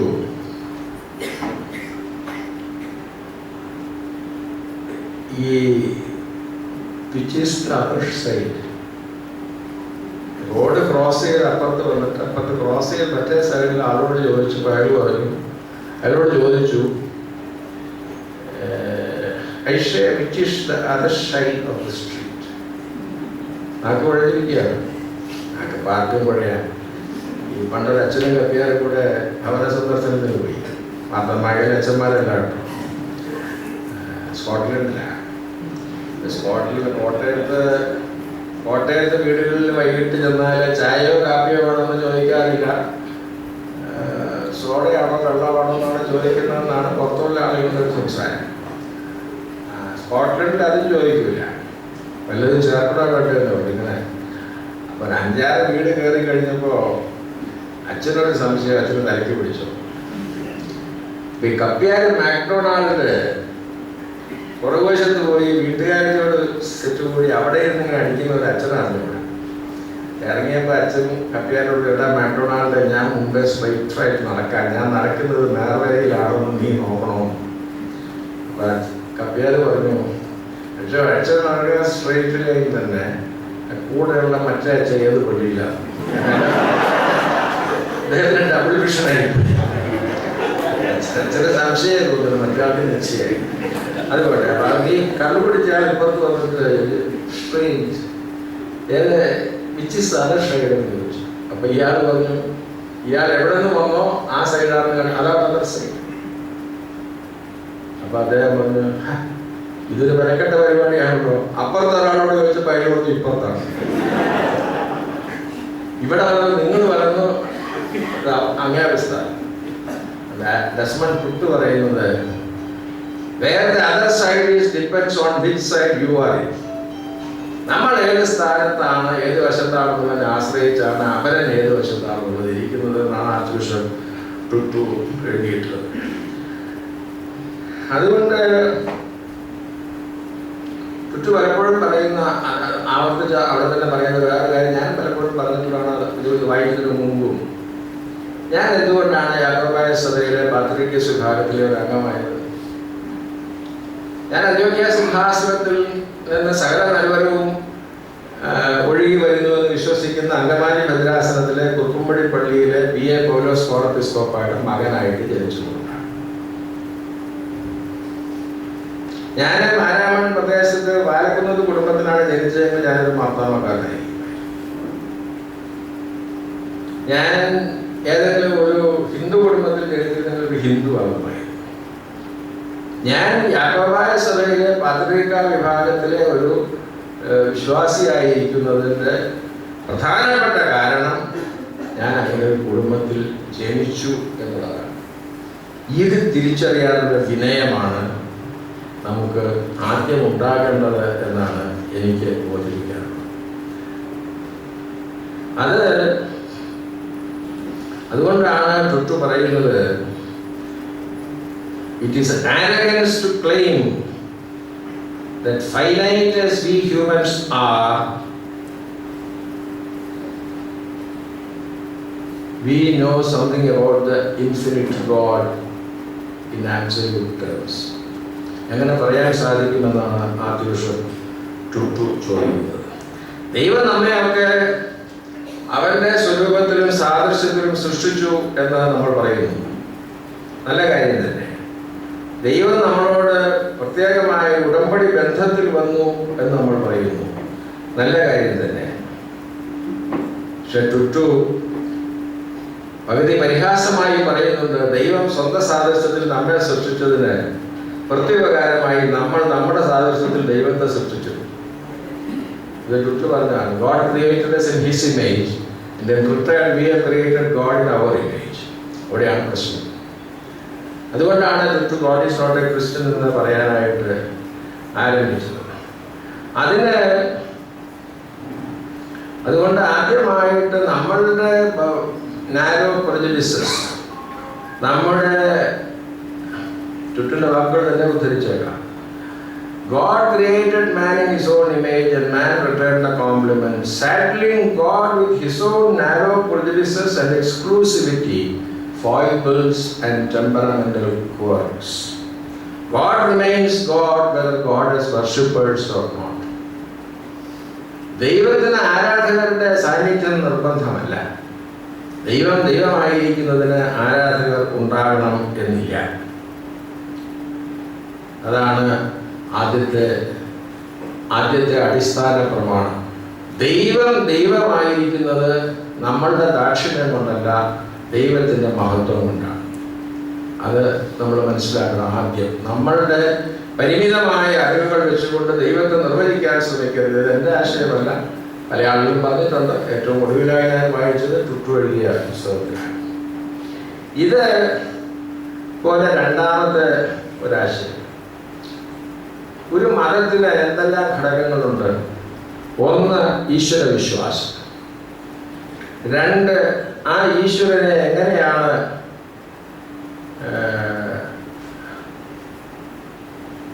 വിശദീകരിക്കേണ്ടത്, വ്യാഖ്യാനിക്കേണ്ടത്, ആരാധിക്കേണ്ടത്. മൂന്ന്, ആ ഈശ്വരനിൽ വിശ്വസിക്കുന്ന ആളുകൾ എങ്ങനെയാണ് അവരുടെ ജീവിതത്തെ ക്രമീകരിക്കേണ്ടത്. ഈ മൂന്ന് കാര്യങ്ങളിലും പ്രമുഖ മതങ്ങൾ തമ്മിൽ യാതൊരു വ്യത്യാസവും ഇല്ല എന്നുള്ളതാണ് നമ്മൾ തിരിച്ചറിയേണ്ടത്. രണ്ട് കാര്യത്തിൽ, ഒന്നാമത്തെ കാര്യത്തിലും മൂന്നാമത്തെ കാര്യത്തിലും ഒരു വ്യത്യാസവും ഇല്ല. ഹിന്ദുമതത്തിൽ ഒന്നിലധികം ദൈവമുണ്ട് എന്ന് വിചാരിക്കുന്നത് ഹിന്ദുമതത്തെ കുറിച്ച് അറിവില്ലാത്ത ആളുകളാണ്. ഹിന്ദുമതത്തിലും ബ്രഹ്മാനന്ദ കോൺസെപ്റ്റിലായാലും മറ്റൊരു തരത്തിലായാലും അവരെ ഗോഡ്സ് വിത്ത് സ്മോൾ ജി ഉപയോഗിക്കുന്നത് ഗണപതിയെ കുറിച്ച് പറയാനും അതുപോലെയുള്ള കാര്യങ്ങൾക്ക് വേണ്ടിയിട്ടാണ്. ദ സുപ്രീം പവർ നമ്മൾ മനസ്സിലാക്കുന്ന രീതിയിൽ ദൈവം എന്നുള്ളതിന് ഹിന്ദുമതത്തിലും ഒരുപാട് ദൈവങ്ങളുള്ള ഇഷ്ടദേവതാ സങ്കല്പമുണ്ട്. അത് കത്തോലിക്ക സഭയിലെ വിശുദ്ധന്മാരെ കുറിച്ചുള്ള സങ്കല്പം പോലെയാണ്. ഇപ്പൊ പൊള്ളലിനൊരു വിശുദ്ധമുണ്ട്. നിങ്ങൾക്കറിയാമോ? കത്തോലിക്ക സഭയിൽ ഓരോ വിശുദ്ധന്മാർക്കും ഓരോ സ്പെഷ്യലൈസേഷൻ ചാർത്തി കൊടുത്തിട്ടുണ്ട്. തീപ്പൊള്ളൽ ഏറ്റാൽ അതിൽ രക്ഷപ്പെടാത്ത വിശുദ്ധ ആരാണ്? സെന്റ് അൽഫോൺസ ഭരണകാലത്ത് ജീവിച്ച കാലത്ത് പൊള്ളലെ രക്ഷപ്പെട്ടതാണ്. അപ്പൊ അങ്ങനെയൊക്കെ കാണും. ക്രിസ്റ്റഫറിനെ വണ്ടി പോകുമ്പോൾ വഴിക്കാനായിട്ട് വയ്ക്കുന്നത്. അപ്പൊ അതുപോലെയുള്ള ഇഷ്ടദേവതാ സങ്കല്പമല്ലാതെ ബഹുദൈവ സങ്കല്പമല്ല അടിസ്ഥാനപരമായി ഹിന്ദുമതത്തിലുള്ളത്. അതതിൻ്റെ ഭാഗം മാത്രമാണ്. അത് ഗണപതി എന്ന് പറഞ്ഞാൽ അതൊരു ക്രിയേറ്റർ സസ്റ്റെയിനർ, ഡിസ്ട്രോയർ ഗോഡ് ആണെന്ന് ഹിന്ദുമതി പറയുന്നില്ല. അതൊരു ഇഷ്ടദേവതാ സങ്കല്പമാണ്. അതിൻ്റെ മതാതീത ഗാഠപത്യം എന്ന് പറഞ്ഞ് ഗണപതിയുടെ വേദശാസ്ത്രത്തെ കുറിച്ച് ഞാനൊരു ലേഖനം ഒരിക്കലും എഴുതിയിട്ടുണ്ട്, എന്തുകൊണ്ട് ഗണപതി എന്നുള്ളത്. അപ്പം അതുകൊണ്ട് എല്ലാ മതങ്ങളിലും രണ്ട് കാര്യങ്ങൾ നമ്മൾ കാണണം. ഒന്ന്, ദൈവത്തിലുള്ള വിശ്വാസം. രണ്ട്, ആ ദൈവത്തെക്കുറിച്ചുള്ള വിവരണവും ആ ദൈവത്തെ എങ്ങനെ കണ്ടെത്തണം, എങ്ങനെ ആരാധിക്കണം, എങ്ങനെ സന്തോഷിപ്പിക്കണം എന്നുള്ള ചിന്ത. മൂന്ന്, ആ ദൈവത്തിൽ വിചാരിക്കുന്ന ആളുകൾ എങ്ങനെ ജീവിക്കണം എന്നുള്ള കർമ്മ പദ്ധതി. ഇതിൽ ഒന്നാമത്തെ കാര്യത്തിലും മൂന്നാമത്തെ കാര്യത്തിലും അഭിപ്രായ വ്യത്യാസമില്ല. ഒരു മതവും പറയുന്നില്ല നീ പോയി വ്യഭിചരിക്കണം, നീ നിനക്ക് ഇഷ്ടമില്ലാത്തവരെ കൊല്ലണം, നീ ദ്രവ്യാഗ്രഹമുള്ളവരായിരിക്കണം, നീ മോഷ്ടിക്കണം എന്ന് വല്ല മതവും പഠിപ്പിക്കുന്നത്. ഒരു മതം പഠിപ്പിക്കുന്നില്ല. IS താലിബാനും പറയുന്നത് യഥാർത്ഥ ഇസ്ലാം അല്ല എന്നാണ് ഇസ്ലാം പണ്ഡിതന്മാർ പറയുന്നത്. പിന്നെ എവിടെയാ വ്യത്യാസം? ദൈവത്തെ കണ്ടാൽ എങ്ങനെ ഇരിക്കും, ആ ദൈവത്തെ എങ്ങനെ സന്തോഷിപ്പിക്കാം, അതിനെക്കുറിച്ചൊക്കെ വ്യത്യാസമുണ്ട്. നമുക്ക് കോൺഗ്രിഗേഷണൽ വർഷിപ്പുണ്ട്, ഹിന്ദുക്കൾക്ക് ഒറ്റയ്ക്കൊറ്റയ്ക്കുള്ള വർഷിപ്പുണ്ട്. അത് ആരതി ഒഴിയുന്ന ഒരു സമ്പ്രദായം ഉണ്ടാകാം, കുർബാന ചെല്ലുന്ന ഒരു സമ്പ്രദായം ഉണ്ടാകാം. ആ ഭാഗത്തൊക്കെയാണ് ദൈവത്തെ കണ്ടാൽ എങ്ങനെ ഇരിക്കും. ഇതിനകത്ത് മാത്രമേ വ്യത്യാസമുള്ളൂ. അപ്പൊ അതിനകത്ത് ഏതെങ്കിലും ഒരെണ്ണം പൂർണ്ണമായി തൃപ്തിയാണെങ്കിൽ അതനുസരിച്ച് എല്ലാ കാര്യങ്ങളും നടക്കണ്ടേ. ആണ്ടിൽ 2 പ്രാവശ്യം തിരുവനന്തപുരം ദർബാർ ഹാളിൽ മുഖ്യമന്ത്രിയുടെ അധ്യക്ഷതയിൽ യോഗം ചേരാറുണ്ട്. ഈ രാജ്യത്ത് ജനസംഖ്യാനുപാതികമായി സർക്കാരിൽ ആളുകൾക്ക് പ്രാതിനിധ്യം കിട്ടുന്നുണ്ടോന്ന് അറിയാൻ വേണ്ടിയാണ്. ഇവിടെ 18% ക്രിസ്ത്യാനികളുണ്ടെങ്കിൽ 18% ഉദ്യോഗസ്ഥർ ക്രിസ്ത്യാനികളാണോ? ഇവിടെ 24% ഈഴവരുണ്ടെങ്കിൽ 24% ഉദ്യോഗസ്ഥർ ഈഴവരാണോ? അതിന് കണക്കൊക്കെ നോക്കി എല്ലാവരും ചെയ്യണം. ഈ യാതൊരു കണക്കും നോക്കാതെ ഈ ജനസംഖ്യാനുപാതികമായ പ്രാതിനിധ്യം ഉറപ്പുവരുന്ന ഒരു സ്ഥാപനം സെക്രട്ടേറിയറ്റ് ഇരിക്കുന്ന കുന്നിൻ്റെ അപ്പുറത്തുള്ള മറ്റേ കുന്നിൽ ഉണ്ട്, പൂജപ്പുരയിലെ സെൻട്രൽ ജയിലിൽ. അവിടെ 100 പേര് ജയിൽക്കാർ പുള്ളികളുണ്ടെങ്കിൽ 18 പേര് ക്രിസ്ത്യാനികൾ, 24 പേര് ഈഴവര്. അവിടെ ബ്രാഹ്മണർ കുറവാണ്, സമൂഹത്തിൽ ബ്രാഹ്മണർ കുറവാണ്. ജനസംഖ്യാനുപാതികമായി നടത്തപ്പെടുകയാണ്. അപ്പം മതം കൊണ്ട് ആ ഭാഗം മാറുന്നില്ല എന്ന് മാത്രമേ ഉള്ളൂ. അതുകൊണ്ട് ഞാൻ പറഞ്ഞു വരുന്നത്, രണ്ടാമത്തെ കാര്യം, ഈ നമ്മൾ ജോൺ ഹിക്ക് എന്നുള്ളതിൻ്റെ ഒരു വേദശാസ്ത്രത്തിൽ പ്ലൂറലിസ്റ്റ് തിയോളജിയെ കുറിച്ച് ഇവിടെ ഇരിക്കുന്ന വേദശാസ്ത്ര പണ്ഡിതന്മാരായ ആളുകൾക്കും താല്പര്യമുള്ള വിദ്യാർത്ഥികൾക്കും അറിയാമായിരിക്കും. അദ്ദേഹം 1972 പറഞ്ഞത് മതത്തിൻ്റെ മേഖലയിൽ ഒരു കോപ്പർനിക്കൻ റെവല്യൂഷണറി കാലമായി. നമ്മൾ പറയുന്നത് മാത്രമാണ് സത്യം എന്നുള്ള ഒരു വാശി നമ്മൾ പിടിക്കരുത്. നമുക്ക് 3 ചിന്താസരണികളാണ് വേദശാസ്ത്രത്തിലുള്ളത് ഈ കാര്യത്തിൽ. ഒന്ന്, എക്സ്ക്ലൂസിവിസം, നമ്മൾ പറയുന്നത് മാത്രമാണ് സത്യം.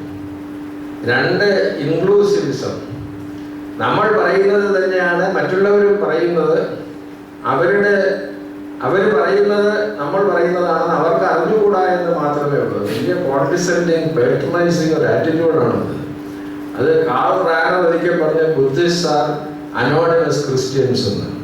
ഹാൻസ് കുങ് മറുപടി പറഞ്ഞത് ക്രിസ്ത്യൻസ് ആർ അനോണിമസ് ബുദ്ധിസ്റ്റ് എന്ന് പറയാമല്ലോ, റാനർ എന്ന് പറയുന്ന.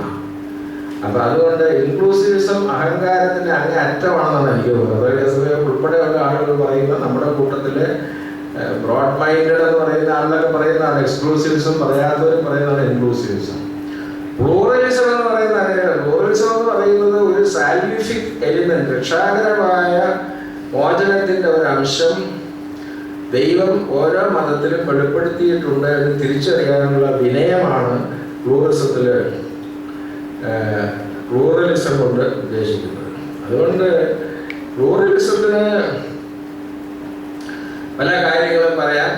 അത് ജോൺ ഹിക്കിൻ്റെ the myth of Christian uniqueness എന്നുള്ള ഒരു പഴയ പുസ്തകത്തിൽ അദ്ദേഹം പറഞ്ഞിട്ടുണ്ട്. പ്ലൂറലിസത്തിന് പ്രധാനമായിട്ട് അദ്ദേഹം പറയുന്നത്, ethically pluralism is the only way to promote justice in the intolerant world of ours, considering the ineffability of religion. No religion can take an absolutist position. And thirdly, varying historical and cultural scenarios preclude absolutist claims. ഇതാണ് ഹിക്ക് അന്ന് പറഞ്ഞു വെച്ചത്. അപ്പോൾ നമുക്ക് നമ്മുടെ വേദപുസ്തകത്തെ ആശ്രയിച്ചാണല്ലോ ഇതൊക്കെ പറയുന്നത്. നമ്മളുടെ വേദപുസ്തകത്തെ ആശ്രയിച്ച് പറയുമ്പോൾ വലിയ ഒരുപാട് പ്രശ്നങ്ങൾ അതിനകത്തുണ്ട്. നമ്മൾ 66 പുസ്തകങ്ങൾ അടങ്ങിയ വേദപുസ്തകത്തിൽ വിശ്വസിക്കുന്ന ഒരു സഭയുടെ കേന്ദ്രത്തിൽ നിന്ന് ആണ് പ്രസംഗിക്കുന്നത് എന്ന് എനിക്കറിയാം. ഞാൻ എൻ്റെ സഭയുടെ വേദപുസ്തകത്തിൽ 73 പുസ്തകമുണ്ട്.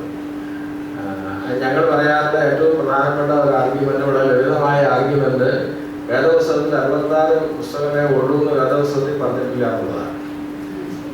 വേദപുസ്തകത്തിൽ പറഞ്ഞിട്ടുണ്ട് 66 പുസ്തകം. അങ്ങനെയാണെങ്കിൽ ഒരുപാട് പുസ്തകത്തിൻ്റെ അവസാനം 66 പുസ്തകങ്ങൾ അടങ്ങിയ വേദപുസ്തകം ഇവിടെ സമാപ്തം അങ്ങനെ ഇല്ലല്ലോ. അത് സഭയാണ് പറഞ്ഞത് 66 പുസ്തകമാണോ 73 പുസ്തകം. 73 പുസ്തകം എന്ന് പറഞ്ഞാൽ ആരാ?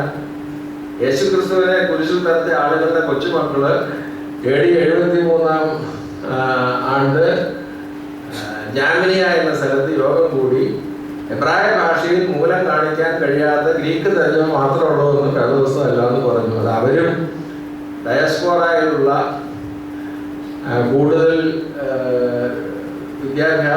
സെക്യുലർ വിദ്യാഭ്യാസവും കൂടുതൽ സമ്പത്തുമുള്ള ആളുകളുള്ള ഒരു വഴക്കിൻ്റെ ഭർത്താകക്ഷി ഭാഗകക്ഷി വഴക്കിൻ്റെ ബാക്കിയാണെന്നുള്ളതാണ് എൻ്റെ അഭിപ്രായം. അതിരിക്കട്ടെ, വേദപുസ്തകത്തെ കുറിച്ച് പറഞ്ഞാൽ വേറെ ഒരുപാട് കാര്യങ്ങൾ പറയാനില്ല. വേദപുസ്തകം തീർച്ചയായും നമ്മളെ സംബന്ധിച്ചിടത്തോളം വളരെ പ്രധാനമാണ്. അതിൻ്റെ മറ്റു വിമർശനങ്ങളൊക്കെ പോകട്ടെ. അതിൻ്റെ കാനൻ അതിൻ്റെ അവസാന രൂപത്തിൽ വന്നത് 4-ാം നൂറ്റാണ്ടിന് ശേഷമാണ്. അപ്പോസ്തലനായ പൗലോസ് ഇന്നലെ ഞങ്ങളുടെ ഒരു ശവസംസ്കാരത്തിൻ്റെ ഒരു ശ്ലീഹാവായന എൻ്റെ അനിയനാണ് വായിച്ചത്. തെസ്സലോനിക്ക ലേഖനത്തിൽ പൗലോസ് പറയുന്നതാണ്, രണ്ടാമത്തെ വരവിൽ എന്ത് സംഭവിക്കുന്നതാണ് പറയുന്നത്, മരിച്ചവർ ഉയർത്തെഴുന്നേൽക്ക് ജീവിച്ചിരിക്കുന്ന നാം രൂപാന്തരപ്പെടും. ഇപ്പൊ പൗലോസ് ജീവിച്ചിരിക്കുന്ന കാലത്ത് തന്നെ ഈ സംഗതി നടക്കുമെന്നാണ് അദ്ദേഹം വിചാരിച്ചത്. അപ്പൊ അതുകൊണ്ട് ആ കാലത്ത് അദ്ദേഹം വേദപുസ്തകം എഴുതിയതല്ല, ഓരോ പ്രത്യേക പ്രശ്നങ്ങളെ അധികരിച്ച് തൻ്റെ സമൂഹങ്ങൾക്ക് താൻ അറിയിച്ചു കൊടുക്കുകയാണ്. അപ്പൊ അതുകൊണ്ട് അതിന്റെ വിശദാംശങ്ങളിലേക്ക് ഞാൻ പോകുന്നില്ല. ഒരു ദീർഘമായ പ്രബന്ധം ആയതുകൊണ്ട് അത് വിശദാംശങ്ങളിലേക്ക് ഇപ്പൊ 1 മണിക്കൂർ പുസ്തകങ്ങളുടെ അച്ഛൻ പറഞ്ഞു 1 മണിക്കൂറായിരുന്നു. ഒരാൾ വാച്ചിൽ നോക്കുന്നത് കണ്ടു. അപ്പൊ അതുകൊണ്ട് ബൈബിളിനെ കുറിച്ച് പറയുമ്പോൾ ഉള്ള ഒരുപാട് കാര്യങ്ങൾ ഇതിനകത്തുണ്ട്. ഈ ബൈബിൾ എഴുതി തുടങ്ങിയ കാലത്തെ കർത്താവിൻ്റെ സ്വർഗാരോഹണത്തിന് ശേഷം, യെരൂശലേം ദേവാലയത്തിൻ്റെ നശീകരണത്തിന് ശേഷം കുമ്രാൻ സമൂഹത്തിലും എസ്സീൻ സമൂഹത്തിലും ഒക്കെ ഉണ്ടായിരുന്നത് പോലെയുള്ള പെഷർ എക്സജസിസ് എന്ന് പറയുന്ന സമ്പ്രദായത്തിലാണ് ഇത് എഴുതിയത്. അതായത് പഴയ നിയമത്തിലെ ആശയങ്ങൾ കൊണ്ട് പുതിയ നിയമത്തിലെ സംഭവങ്ങൾക്ക് വ്യാഖ്യാനം കാണാൻ വേണ്ടിയുള്ള പരിപാടിയാണ്. ആ വിശദാംശങ്ങളിലേക്കൊന്നും ഞാൻ പോകുന്നില്ല. അതൊക്കെ വളരെ ക്രിസ്തീയ പണ്ഡിതന്മാർ തന്നെ ധാരാളം ചോദ്യം ചെയ്തിട്ടുള്ള കാര്യങ്ങളാണ്. അതിപ്പോൾ ഞാൻ പറയുന്നില്ല. അപ്പം അത് പൗലോസിന്റെ പേരിൽ പിന്നീട് വന്ന ലേഖനങ്ങൾ പോലും ഉണ്ട് എന്നൊക്കെ പോട്ടെ. ഈ ബൈബിള് നമ്മുടെ കയ്യിൽ ഇരിക്കുന്ന ബൈബിളാണ് നേരെയുള്ളതെന്ന് എന്തായാലും ബൈബിള് നമ്മുടെ കയ്യിൽ ഇരിക്കുന്ന ബൈബിളാണ് ശരിയായ ബൈബിൾ എന്ന് നമുക്ക് പറയാനൊന്നുമില്ല. കാരണം ഗുട്ടൻബർഗ് അച്ചടി കണ്ടുപിടിക്കുന്നത് വരെ ഓരോ ബൈബിളിന്റെ പ്രതിയും ഓരോ പുതിയ പുസ്തകമായിരുന്നു. ഇപ്പോഴും നമുക്കറിയാമല്ലോ, മുഹൂർത്തം എന്നുള്ളത് 3 പേര് പകർത്തുമ്പോൾ മൂത്രമാകുമെന്നുള്ളത് ഭാരതീയ വിജ്ഞാനത്തിൽ നമ്മൾ കേൾക്കുന്നതാണ്. വേദപുസ്തകം അങ്ങനെ പകർത്തി എഴുതുക. അങ്ങനെ വരുമ്പോൾ ഹിപ്ലോഗ്രാഫി, ഡിക്ടോഗ്രാഫി എന്നൊക്കെ പറഞ്ഞുള്ള 6 പ്രധാനപ്പെട്ട തെറ്റുകൾ അതിലുണ്ടാകുക. എൻ്റെ വേദശബ്ദ രത്നാകരത്തിൽ ഇവിടെ ലൈബ്രറി കാണുന്ന വേദപുസ്തക വിവർത്തന സ്ഖലിതങ്ങൾ എന്ന് പറഞ്ഞ് ഞാൻ വിശദീകരിച്ചു.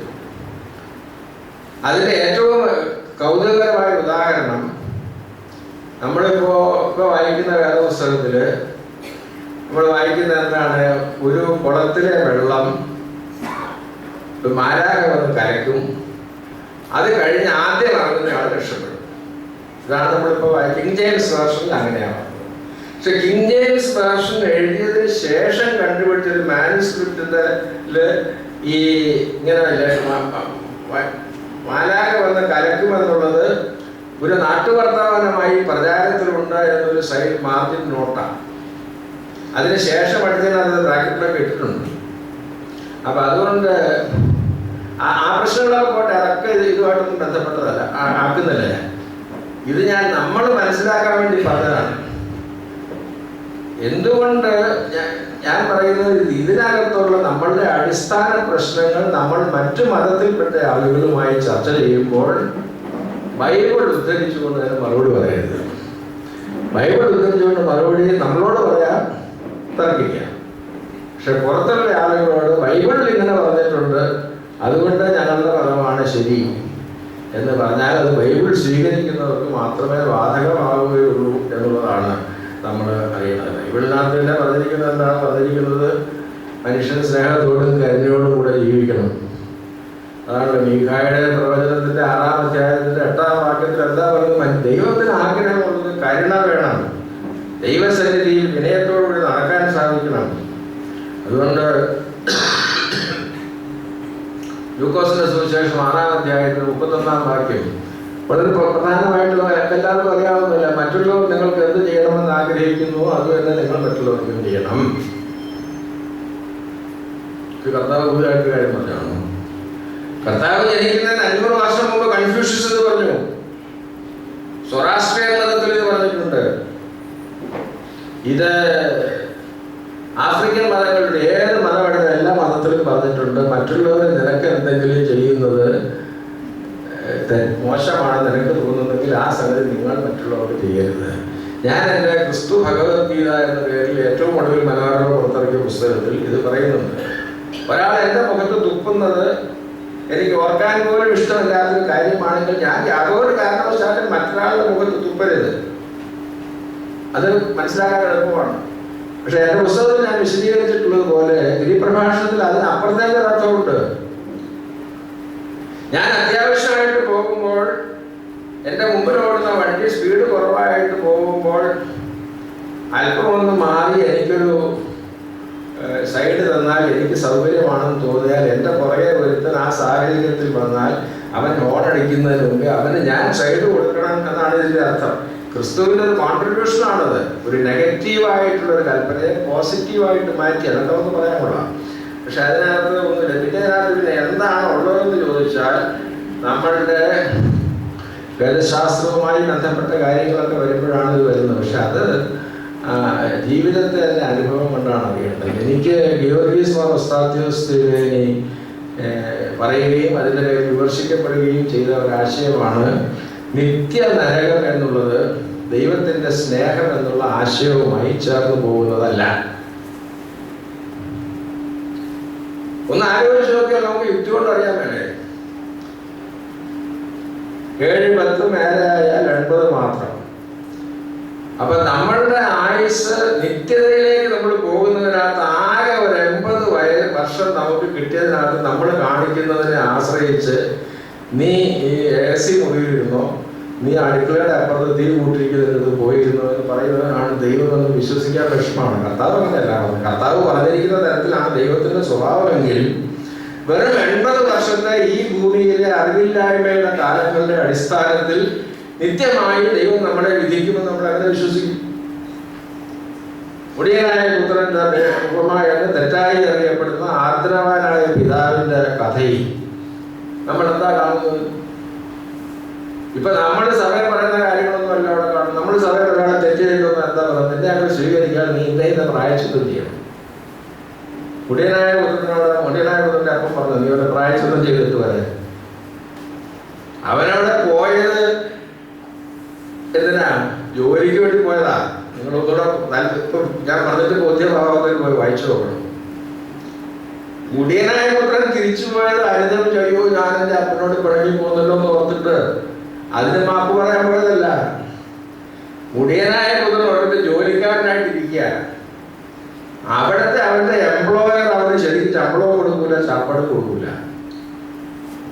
അപ്പൊ മുടിയനായ പുത്രൻ മനസ്സിലായില്ല. അന്നേരാണ് ഓർമ്മ, എന്റെ വീട്ടിലെ സകല ജോലിക്കാർക്ക് നല്ല ശമ്പളമാണ്. അപ്പൊ അവിടെ ഒരു ജോലിക്കാരനായി ഒരു പോസ്റ്റിംഗ് കിട്ടിയാൽ ശാപ്പാട് മുടങ്ങൂല എന്ന് വിചാരിച്ചിട്ടാണ് മുടിയനായ പുത്രൻ തിരിച്ചു പോയത്. പക്ഷെ അവനെ ദൂരെ നിന്ന് കണ്ടവനായ പിതാവ് ഓടിച്ചെന്ന് 3 വാക്യങ്ങൾ പറയാൻ പോയവനെ കൊണ്ട് 2 വാക്യങ്ങൾ മാത്രം പറയാൻ അനുവദിച്ചിട്ട് അവന്റെ കാലിൽ ചെരുപ്പുകളും കയ്യിൽ മോതിരവും അവന് നല്ല ഉപായങ്ങളും കൊടുത്ത് അവനെ പുത്രനായി പുനഃസ്ഥാപിച്ചു. ഒരു ദൈവത്തിന്റെ പൈതൽ എന്നുള്ള അവസ്ഥയിൽ നിന്ന് മാറിപ്പോയിട്ട് പശ്ചാത്തപിച്ചവൻ തിരികെ വരുന്ന പക്ഷം അവന് കിട്ടുന്നത് യാന്ത്രികമായ ക്ഷമയോ പ്രായശ്ചിത്തത്തിന്റെ ബാക്കിയോ അല്ല, അവൻ പുത്രത്വത്തിലേക്കാണ് പുനഃസ്ഥാപിക്കപ്പെടുന്നത്. അങ്ങനെയുള്ള ഒരു ദൈവം നമ്മളെ നിത്യനരകത്തിലേക്ക് അയക്കുമെന്ന് പറഞ്ഞാൽ അത് ശരിയാവില്ല എന്നാണ് ഉസ്താദ് തിരുവേനി പറഞ്ഞത്. അത് തിരുവേനി പറഞ്ഞത് എനിക്ക് ഒരു ബോധ്യമുള്ളൊരു സംഗതിയാണ്. അപ്പൊ നമ്മുടെ രക്ഷ നമ്മുടെ കർമ്മവുമായി ബന്ധപ്പെട്ടതല്ല. അത് ശരിയല്ല. ഇത് ബൈബിളിനകത്തുള്ള കോൺട്രഡിക്ഷൻസ് കർത്താവ് തന്നെ പറഞ്ഞിട്ടില്ലേ? നമ്മളുടെ കർമ്മത്തെ ആശ്രയിച്ചാണ് നമ്മുടെ രക്ഷ. മത്തായി 25-ാം അധ്യായത്തിൽ എന്താ പറഞ്ഞത്? ഞാൻ ഭക്തനായിരുന്നു, നിങ്ങളെന്നെ എനിക്ക് അത് ചെയ്തു, ഞാൻ ദരിദ്രരായിരുന്നു, നിങ്ങൾ ഇത് ചെയ്തു, അതുകൊണ്ട് ആദ്യം നിങ്ങൾക്കായി ഒരുക്കിയിരിക്കുന്നത് വന്നിരിക്കും. അപ്പൊ നമ്മളുടെ ഈ സൃഷ്ടിയുടെ ഇറ്റേണിറ്റി നമുക്കിപ്പോൾ എവിടെ വരെ ചിന്തിക്കാം? പാലക്കത്ത് മൽപ്പാലച്ച വരെ ചിന്തിക്കാം, ആഞ്ഞിലി മുമ്പിൽ ഇട്ടിത്തമ്മൻ കത്തനായി വരെ ചിന്തിക്കാം. 17-ാം നൂറ്റാണ്ടായി. മെനസിസ് മന്ത്രം വരെ ചിന്തിക്കാം, 15-ാം നൂറ്റാണ്ടായി. അതിനു മുമ്പ് നമുക്ക് ചിന്തിക്കാൻ അനുമതിയില്ല. ആയിരക്കണക്കിന് വർഷങ്ങൾക്ക് മുമ്പ് സഭയില്ലേ. അപ്പൊ ഈ മഹാപ്രപഞ്ചത്തിന്റെ അനന്തമായ അളവുകോലുകൾക്കിടയിൽ ഒരു 6 ഇഞ്ചിന്റെ സ്കെയിലും വെച്ച് ഈ 80 വയസ്സ് വരെ ഞാൻ ജീവിച്ചിരിക്കുന്ന കാലത്ത് ഞാൻ ചെയ്യുന്നതിന്റെ അടിസ്ഥാനത്തിൽ എൻ്റെ നിത്യജീവൻ നിർണയിക്കപ്പെടണമെന്ന് പറയുന്നതിനകത്ത് ഒരു യുക്തിഭംഗമുണ്ട്. പക്ഷെ നമ്മൾ അങ്ങനെ പറയാനൊന്നും ഇരിക്കണ്ട. നമ്മൾ അങ്ങനെ പറഞ്ഞില്ലെങ്കിൽ നമ്മുടെ കയ്യിലിരിപ്പോണ്ടും മോശമായി പോകും. അതുകൊണ്ട് ഇപ്പൊ ഈ പറയുന്നവരെ പറഞ്ഞില്ലെങ്കിൽ പറഞ്ഞിട്ട് തന്നെ നമ്മളെ കൊണ്ട് ശരിയാവുന്നില്ല. അതുകൊണ്ട് വളരെ ഗൗരവമായിട്ടൊക്കെ അത് പറയാം. പക്ഷെ പുറത്തുള്ളവരോട് പറഞ്ഞാൽ ശരിയാവില്ല. എന്തുകൊണ്ടാണ് ഞാൻ ഇതൊക്കെ പറഞ്ഞതെന്ന് വെച്ചാൽ, ഇത് ഇപ്പൊ പലർക്കും തോന്നിയത് നമ്മൾ സാധാരണ പറഞ്ഞ തൃത്വം രക്തം കൊണ്ടല്ലാതെ മോചനമില്ല. സത്യം പറഞ്ഞാൽ എനിക്കൊരു വലിയ ബോധ്യമുള്ള കൺവിക്ഷനുള്ള കാര്യമല്ല. എൻ്റെ ദൈവം എന്നെ സ്വീകരിക്കണമെങ്കിൽ അതിന് ഒരു രക്തത്തിന്റെ ബലി അർപ്പിക്കണം എന്ന് പറഞ്ഞാൽ ആ ദൈവത്തെ ഞാൻ അറിയുന്ന ലൂക്കോസിന്റെ സുവിശേഷം 15-ാം അധ്യായത്തിൽ കർത്താവ് വരച്ചു കാണിക്കുന്ന ദൈവത്തിന്റെ സ്നേഹവുമായി അത് യോജിച്ചു പോകുന്നില്ല. അപ്പൊ അതുകൊണ്ട് നമ്മളുടെ ഇന്റേണലായിട്ടുള്ള സഭാകാര്യങ്ങളിൽ, നമ്മളുടെ വ്യക്തി ജീവിതത്തിൽ എല്ലാം നമ്മളിതൊക്കെ പാലിക്കാം. പക്ഷെ നമ്മൾ ഇത് മാത്രമാണ് സത്യം, അതുകൊണ്ട് എല്ലാവരും ഇങ്ങോട്ട് വന്നോളണം എന്ന് പറഞ്ഞ് പോകാൻ ഒന്നുകൂടെ ആലോചിച്ചിട്ട് വേണം എന്നുള്ളതാണ് ഇതിൻ്റെ അടിസ്ഥാനം. അത് ഞാൻ മാത്രം പറയുന്നതല്ല. പ്രശസ്ത ചിന്തകരായ മൈക്കിൾ റാംസെ, കാൻറ്റർബറി ആർച്ച് ബിഷപ്പായിരുന്നു, അദ്ദേഹത്തിൻ്റെ ഒരു പുസ്തകമുണ്ട്, Jesus and the living past. James done, Christology in the making, CFD mood. ഇവരാരും ഞാനീ പറഞ്ഞ ആശയങ്ങൾ അതിൽ തന്നെ അംഗീകരിക്കുന്ന ആളുകളല്ല. അതൊക്കെ കൺസർവേറ്റീവ്, ഓൾമോസ്റ്റ് എക്സ്ക്ലൂസിവിസ്റ്റ് ആശയങ്ങൾ കൊണ്ടുവന്നിട്ടുള്ള ഓർത്തഡോക്സ് ആയിട്ടുള്ള ആളുകളാണ്. പക്ഷെ അതൊക്കെ ഇത് പറയുന്നുണ്ട്. അപ്പൊ അതുകൊണ്ട് നമുക്ക് ദൈവത്തെ അറിയിക്കാം, ദൈവത്തെ സ്നേഹിക്കാം, ദൈവത്തെ അറിഞ്ഞ് ജീവിക്കാം. പക്ഷെ അത് എന്നല്ലാതെ നാം പറയുന്നത് മാത്രമാണ് ദൈവമെന്ന് പരിമിതിപ്പെടുത്തരുത്. അപരിമിതനായ ദൈവത്തെ നമ്മുടെ മാനുഷികമായ പരിമിതിക്കകത്തുള്ള അറിവുകൾ വെച്ച് നമ്മൾ തളച്ചിടാൻ ശ്രമിക്കരുത് എന്നുള്ളതാണ് എനിക്ക് പറയാനായിട്ടുള്ളത്. അത് നമ്മൾ ഒരു കാര്യം തിരിച്ചറിയണം.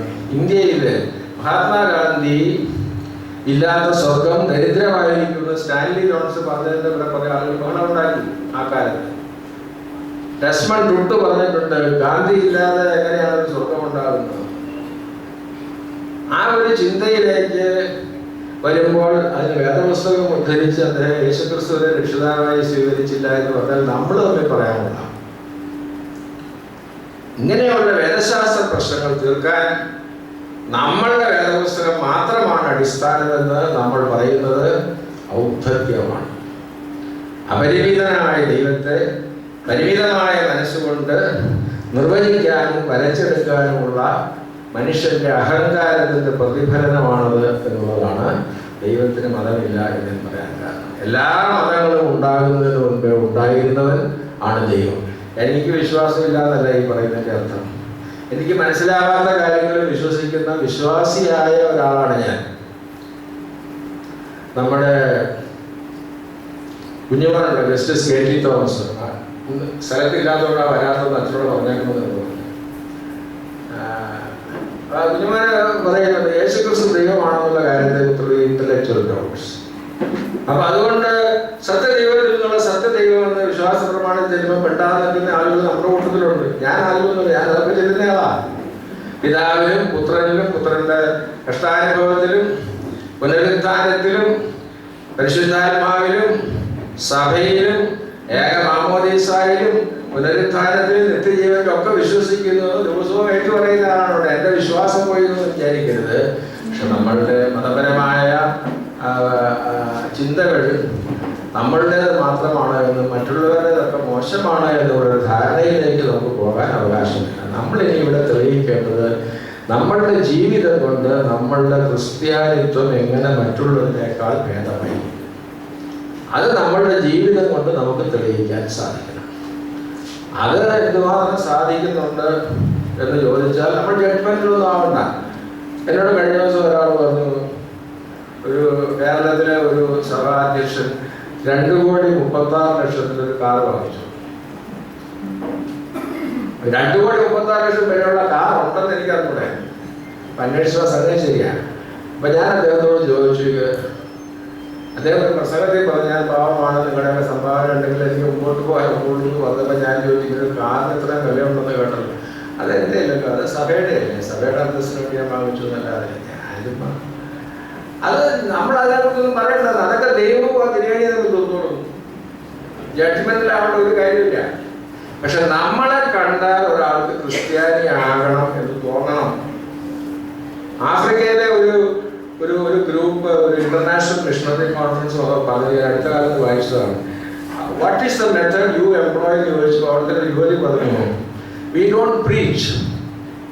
When we identify a non Christian village, we just shift our residence there and we live as if we are there. Some people don't care. Some others think that we love each other more than they love each other among themselves. So they come and ask me, what is your secret? Why are you people so happy? Then we share our gospel. You don't always compulsorily baptize them. Alexander Martha എന്നോട് പറഞ്ഞൊരു കഥ സംഭവം ഇവിടെ ഓർമ്മിച്ച് ഞാൻ അവസാനിപ്പിക്കാം. നിസാരമാർദ്ദമായുടെ വിനയത്തിന്റെ രഹസ്യം എന്തായിരുന്നു? വിശ്വരൂപ ദർശനത്തെ കുറിച്ച് പഠിച്ചതാണ് അദ്ദേഹത്തിന്റെ വിനയത്തിന്റെ രഹസ്യം. വിശ്വരൂപ ദർശനം എന്നുള്ള ഭഗവത്ഗീതയിലെ ആ അധ്യായം വായിച്ച് ദൈവം എന്താണെന്ന് തിരിച്ചറിഞ്ഞ മനുഷ്യന്റെ പിന്നെ അഹങ്കാരം ഒരിക്കലും ഉണ്ടാവില്ല. അതായിരുന്നു അലക്സാണ്ടർ തിരുവേനിയുടെ വലിയ ബലം. തിരുവേനി ഒരിക്കൽ ഒരു സ്ഥലത്ത് ചെന്നപ്പോൾ, ഒരു മിഷൻ ഫീൽഡിൽ ചെന്നപ്പോൾ 8 പേരോ 10 പേരോ ഒറ്റ മാർഗം കൂടാൻ തയ്യാറായിട്ട് നിൽക്കുകയാണെന്ന് അവിടുത്തെ മിഷണറിമാർ പറഞ്ഞു. തിരുവേനി എന്നോട് പറഞ്ഞു, തിരുവേനി അവരോട് സംസാരിച്ചപ്പോൾ അവർക്ക് മനസ്സിലായി ഈ മാർഗം കൂടുതൽ എന്താണെന്ന് പോലും അവർക്ക് അറിയാൻ പാടില്ല, ഈ സ്നാനം എന്തിനാണെന്ന് അവർക്ക് അറിയാൻ പാടില്ല, യേശുക്രിസ്തുവും ശ്രീരാമനും തമ്മിലുള്ള വ്യത്യാസം എന്താണെന്ന് അറിയാൻ പാടില്ല. പിന്നെ അവിടുത്തെ മിഷണറിമാർ നമ്മുടെ ആളുകളെ വിഷമിപ്പിക്കേണ്ട, ഇപ്പൊ സ്നാനപ്പെടാന്ന് ഓർത്തുനിന്ന് അവരെ വിഷമിപ്പിക്കേണ്ടെന്ന് ഓർത്ത് ഞാൻ അവരോട് ദോഷം പറഞ്ഞില്ല. അടുത്ത കൊല്ലം ഞാൻ വരുമ്പോൾ നമുക്ക് ബാക്കി കാര്യം ആലോചിക്കാം, തൽക്കാലം നിങ്ങൾ ഇതിനൊക്കെ നിൽക്കുന്നു പറഞ്ഞിട്ട് ഞാനിപ്പോൾ പോകുന്നു. മാർത്താമാസഭയിലെ 10 പേരുടെ അംഗത്വം കൂട്ടാനായിട്ട് ഞാൻ അവരുടെ തലവഴി വെള്ളം ഒഴിച്ചിട്ട് എന്താ ബാബു കാര്യം എന്നോട് അലക്സാണ്ടർ പറഞ്ഞത്. അതാണ് വീക്ഷണം. അപ്പൊ അതുകൊണ്ട് ദൈവത്തെ നമ്മളുടെ മതത്തിൽ തളച്ചു തരുന്നത്, ദൈവത്തിന്റെ സ്വഭാവത്തെ നമ്മളുടെ ജീവിതത്തിൽ കൊണ്ടുവരാൻ സാധിക്കണം. മറ്റുള്ളവരുടെ മതത്തെ ബഹുമാനിക്കാൻ സാധിക്കണം. രാമകൃഷ്ണ പരമഹംസൻ പറഞ്ഞൊരു കാര്യം, ഒരു ഉദാഹരണം ഞാൻ പറയാം. ഈ കെട്ടിടം ഇതിന്റെ പടം എടുക്കുന്നു, ഹെലികോപ്റ്ററിന്റെ പടം എടുക്കാം, ഇവിടെ നിന്ന് പടം എടുക്കാം, മുകളിലെ അരവണയുടെ അവിടെ ഇങ്ങോട്ട് നോക്കി പടം എടുക്കാം. ആ കെട്ടിടം 3 തരത്തിലിരിക്കും. കെട്ടിടം മാറുന്നത് കൊണ്ടല്ല, ഫോട്ടോഗ്രാഫർ നിൽക്കുന്ന സ്ഥലം മാറുന്നതുകൊണ്ടാണ്, ഫോട്ടോ എടുക്കുന്ന ആംഗിൾ മാറുന്നത് കൊണ്ടാണ്.